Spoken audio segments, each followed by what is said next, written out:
everyone and welcome back to another video.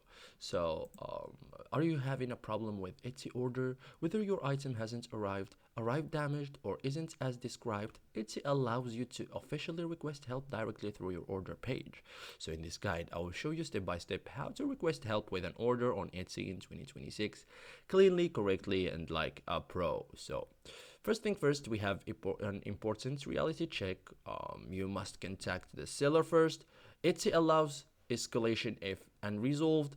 It works on mobile and desktop, and buyer production or protection may apply. Okay, so open your order. So for example, on the desktop, go to etsy.com, sign in, select your profile icon or click it and select purchase and reviews.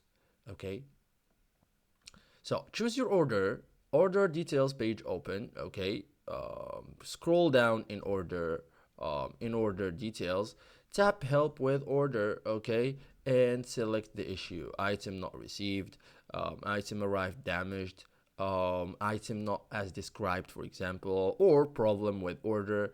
So Etsy opens help request. Okay, you can also message the seller, so describe the issue clearly, for example, add pictures if needed, send request. Seller is notified immediately. Okay, so sellers typically reply within 20 or 48 hours. Okay, you can wait for seller response, so allow seller time to respond. Work towards solution like replacements, refund, shipping updates. Okay, many issues resolve here. Okay, so thank you guys for watching this video and see you in the next tutorial.